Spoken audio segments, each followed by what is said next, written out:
From the University of Alaska Anchorage, this is Seawolf Voices, a podcast about the pathways to and from education. I'm your host, Matt Jardin. I told you so is something Eva Ulukivaiola hears a lot from her mom. Starting in middle school, Eva's mom enrolled her in Trio, sacrificing valuable free time and summer vacations. But her mom hoped that Eva and her sisters would use this resource as a springboard to be the first in their family to earn college degrees. Funded by the U.S. Department of Education, TRIO is a national program that helps students enter and complete post-secondary education. TRIO is also where Eva, now an economics and global supply chain management alumna, currently serves as Student Support Services Retention Coordinator, where she guides kids like she used to be on their own journeys to higher education. In this episode, Eva talks about the mission and history of TRIO, how her education and career have brought her life full circle, and the unique challenges faced by first-generation college students.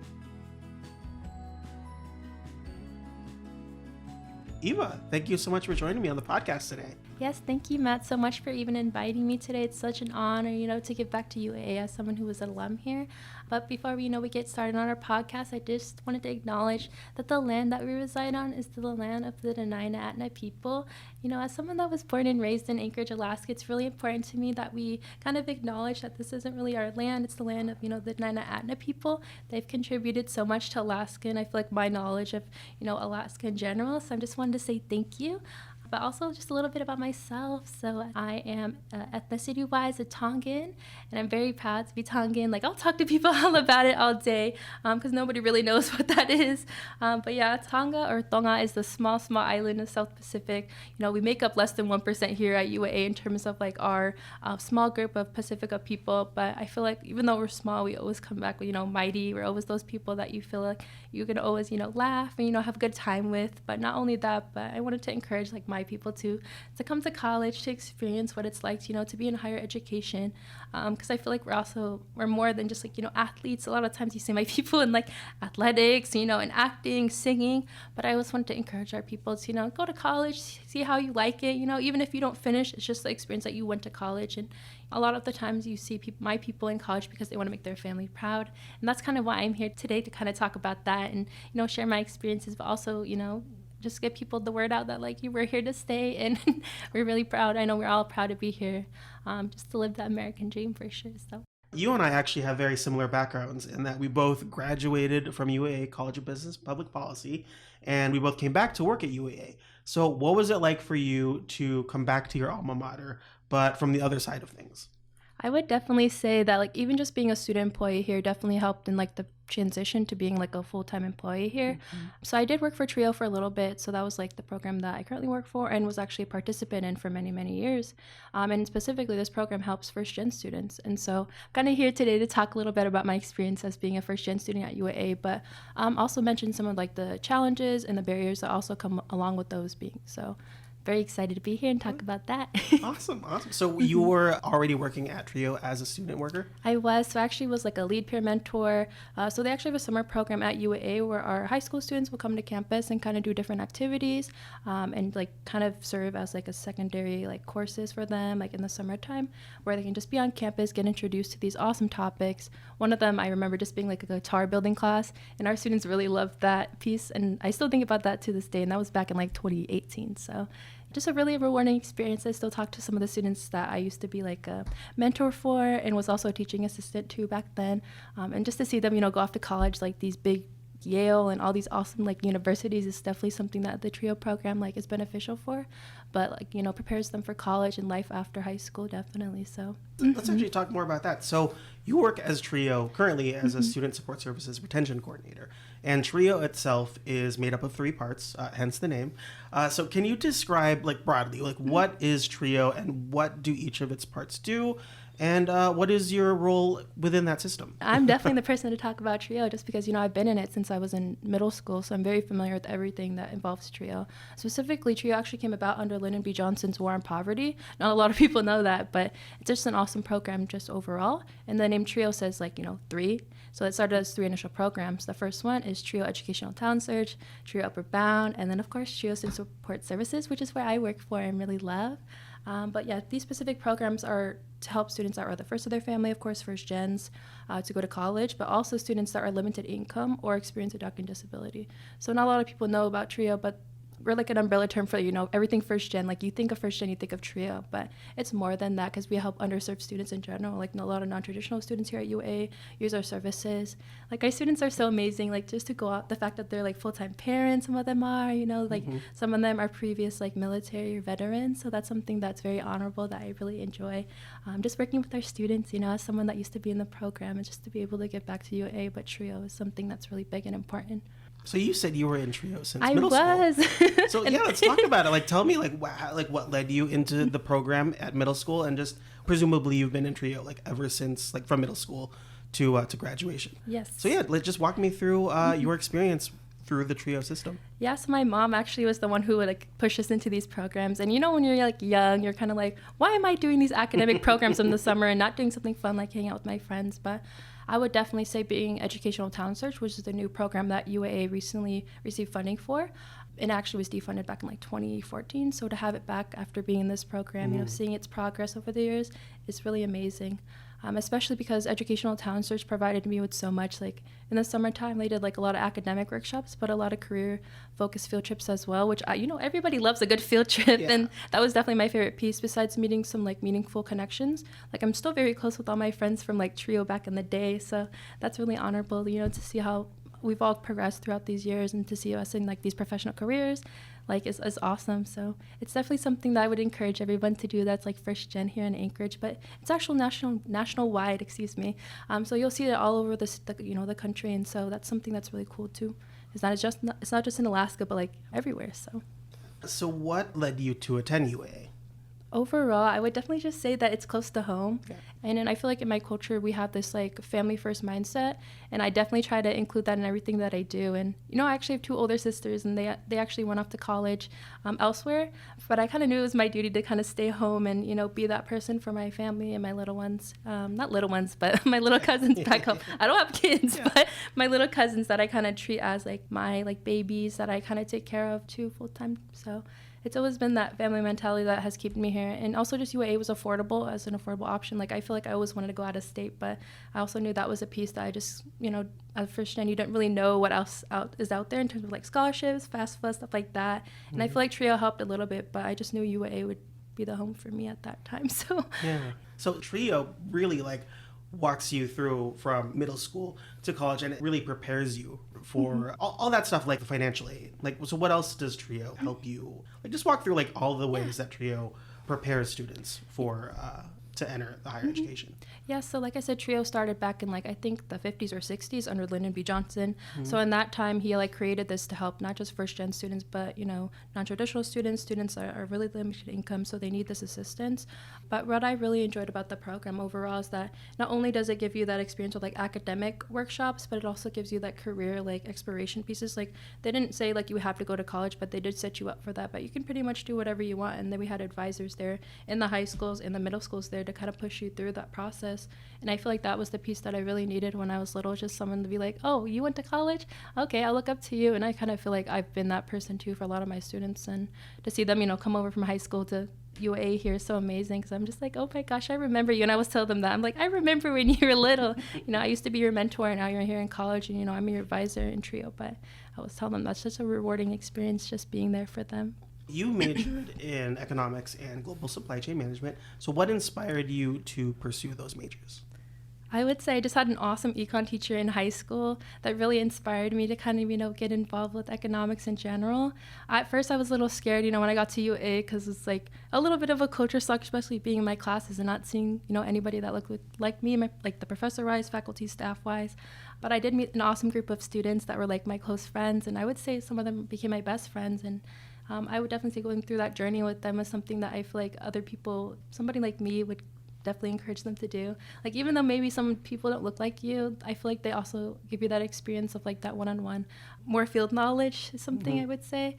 I don't know, I was really nervous and shy when I got into econ, because it's just a field that you're just like, everyone knows what they're doing, and it's just, as a first gen, you often are just like, what am I doing here? And often I feel like my students also have that same feeling, when they come to campus for the first time, and they're like, what is my purpose here? Why am I even, nobody looks like me. The school also hadn't set me up, to be the best that I can, but what can I do right now? And that's why I tell my students figure out what motivates them in terms of like why they want to be here. And a lot of the times it's like the same theme. It's like, I want to be the first in my family to graduate college. And I was like, I can relate to that. But I also do have other sisters, that have graduated from college. But that I feel like is what differentiates like first gen like definition. Like it doesn't matter if your siblings have degrees, it's like your parent or guardian have to have a degree. So I'd just say, even though maybe your siblings are off doing great things, I feel like it's also important to remember like you're doing cool too, like good things too. Like you're here at UAA, you're here at a university setting, and even in that itself is an awesome big achievement. So I would definitely say that. So let's actually expand on that a little bit. So did you experience any pressures while going to school that may be unique to first generation college students? I think I mentioned a little bit about that family piece. Like there's also that piece of like you're going to school full time, but you're also like the full-time like member of your household that you're taking care of like finances for. You're doing other like helping them with their homework. There's other pieces I feel like first gens experience while they're like going to school full time is people don't really understand. So like when I try to explain to people that like my first gen students aren't coming to class because they don't want to, it's because they have to work and they have to do other things for their family. So maybe school is like a secondary thing, but I feel like that's even of itself is okay. And like people just need to know that it's like our students are not, they're trying their best. So we can't really hold them to that standard of being like, you have to be here every day when they can't physically be here. So I always try to make sure that my students know like, it's okay, you missed the meeting, totally understand. Let's try to work through it and get you here another day. Or I even tell my students, I was like, you need to find one person on campus that you can relate to. And if that's me, cool. But like if it's not me, try to at least find one staff or student on campus that is your person. Because I feel like when you have somebody on campus that like you can really, trust and go to for like advice or like different things, I feel like your experience here at UA is completely different, How has going through the TRIO program prepared you to work on that other side as someone working in TRIO and helping students that were like yourself? I would definitely say I've become that person that my advisor, I don't know if a lot of people know her, but her name is Caitlin DeMarcus, and she's been that TRIO face for so many years since I was in high school. But yeah, she started as an advisor at East Anchorage High School when ETS was around. And she was like the first person I knew that went to college. I was like, oh man, I want to be like her. She's so cool. But this week I think is actually her last week here in the office, sadly.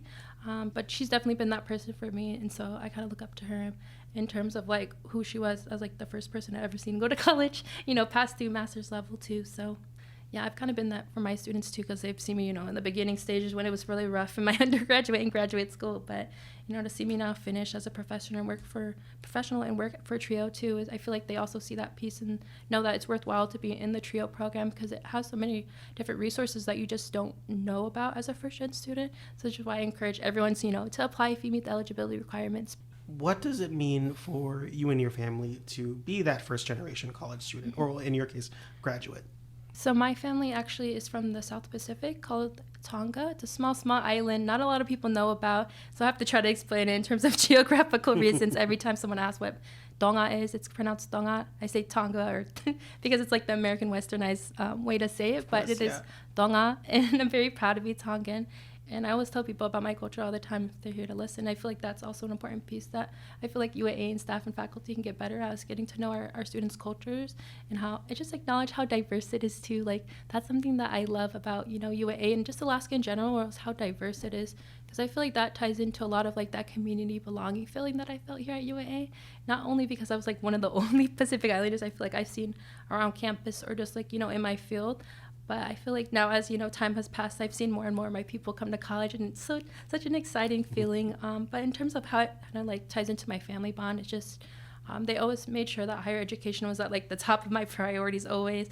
They're always like someone that pushes me to be the best I can be, especially my mom. Like she's always that person that's like, what are you doing in this class? Why aren't you doing this? And like, what are you doing to better yourself? And I'm like, you're right. So I was like, she always is someone that puts me in line. And in terms of like my academics, she's always been the one that pushed me to even go to grad school. And I didn't think I could do it, honestly.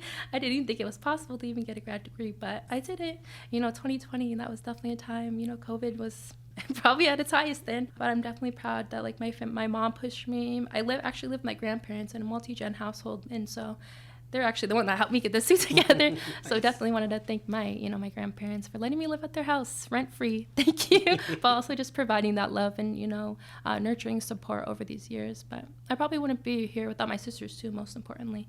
I have older sisters that have always set the bar really high. My oldest sister, she's a therapist. My other sister, she works as a community outreach coordinator, and they're always doing awesome things. So I'm really proud of them, specifically my older sister Jan, my other sister Lil, and Davina. She's my cousin sister, but she's someone that's a doctor in our family, so she sets the bar even higher. Yeah. But yeah, I just really appreciate my older sisters, but also my younger sisters. My other sister, she actually joined the military recently, so I'm just talking all about my sisters and how much I love them. And so yeah, I would definitely say that my family always holds themselves to the highest expectations. But I think it comes from the fact that my parents did migrate here from the small islands, and so I feel I always have to be the best that I can be. And so I feel that's living the American dream in terms of my parents' dream. But my dream has always been to give back to the communities. So you said when your mom enrolled you in TRIO in middle school, you were well, why do I have to do this? And now, so true. not only did it help you through your educational journey, but you now work at TRIO. So has your mom ever said, "I told you so"? She does all the time. She's probably you remember when you said this? I remember when you did that. And whenever I get an award or anything like that, I always dedicate it to my mom and my sister specifically, because they've always been so strong and independent. And my aunties too, I've always seen them pick up the pieces. And I don't know, I feel I'm strong and independent because because of my family and the women in my family specifically. Are there any lessons or experiences from your time here at UAA or even in TRIO that you still draw upon today? Making friends is definitely something that's really important. I feel at first I was very independent to the point where I feel I didn't really need help. And that's when my TRIO advisors was actually, you don't know everything. And I'm okay, you're right. I don't know everything there is about different pieces. And I feel that's what TRIO taught me, is to be resourceful, but also to make these close friendships. Because at the end, you only really have each other as first gens.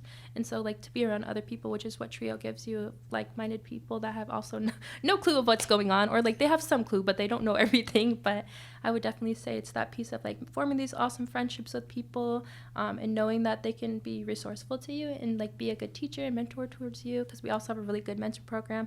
We'll put that out there. This is my first time running a peer mentor program, after being one myself over the years. And so I feel it's going okay, but I feel I'm still learning how to, be a professional, what it takes to be a TRIO staff member, but I feel I'm doing okay. My goal overall is to be a TRIO director, because, I've seen it throughout the years as a participant, as the staff member, and I'd love to be in leadership. But I feel also that's a little bit hard as someone, that looks like me, as someone with a big personality, big hair, big, long nails. But we can break the system one time, a little bit at a time, and I feel I'll get there eventually. And when you do, that'll be the biggest "I told you so" from your mom. Yeah, very, very true. Yeah, my mom does not let me live things down. Yeah, neither does my family. What is the most rewarding part of your position at TRIO? I would definitely say just getting to work with students that I could just see myself with, where I was in their position when I was little, or not little, but when I was younger. I feel I'm saying when I'm younger, but I'm still 26. But I saw myself in them, and so I still do a little bit of each person. So I'm oh my gosh, I remember, and I need help with the FAFSA. I didn't even know how to apply. And so for them to come to me and feel comfortable enough to talk to me and tell me some of the personal things that's happening at home, I'm just oh, thank you for so much entrusting me and what's going on, and here's how I can help you. And I would just have a plug for the care team because they're just awesome, and everything that they do is really needed here on campus. And so I really enjoy being in TRIO, helping our students that, I've seen myself in and have mentored, step up to be peer mentors. I'm just oh my gosh, what an amazing experience, and full circle for me specifically, but also for my students to see me now in this role. I'm just oh my gosh, guys, we did it. Yeah. Have you seen the effects of having your students actually see someone who looks like them? Have you seen that positive effect? I would definitely say that, because one of my students was specifically just mentioning that he doesn't really see people that look like us. And when he says that specifically, he's talking about Pacific Islanders and our Pacifica people in general at UAA, or just in higher education in general.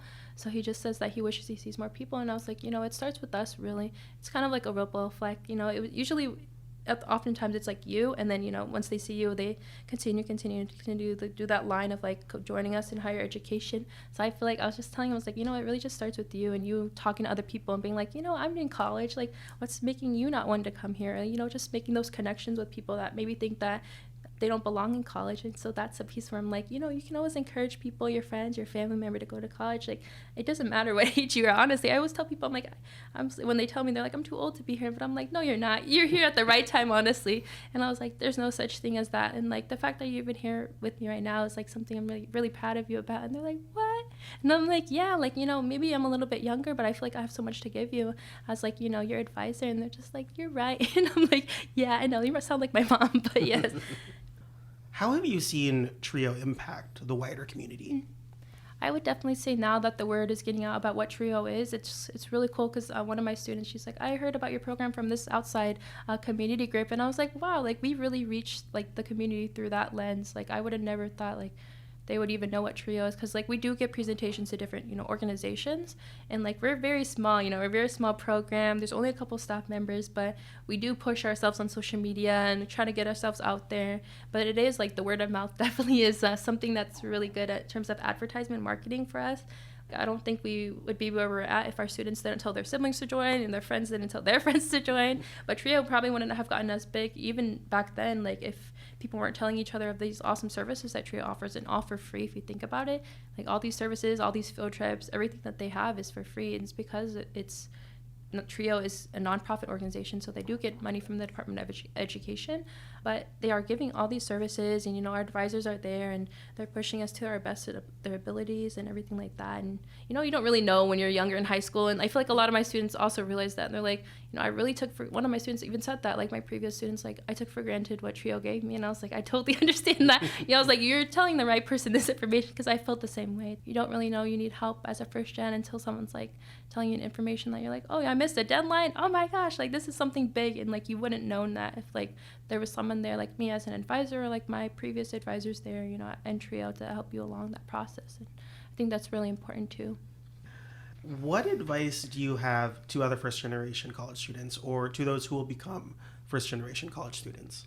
I would definitely say for my seniors that are coming into college, or people that haven't been in college for a couple years, or this is their first time, I would definitely say make those connections early on. Find those resources and those people that you can really trust and you find community around.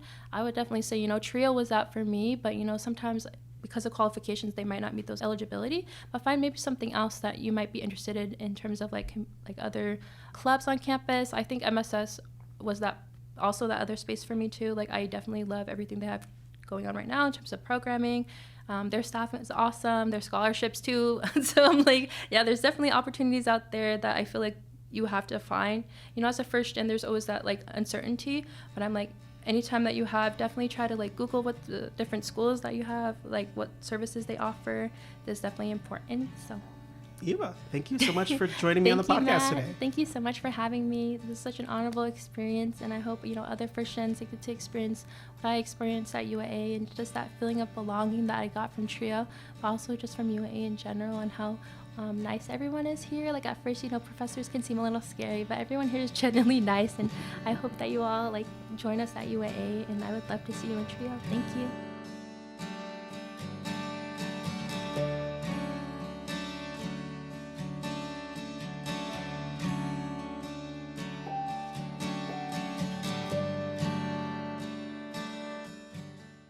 Seawolf Voices is a production of the University of Alaska Anchorage Office of Advancement and Alumni Relations.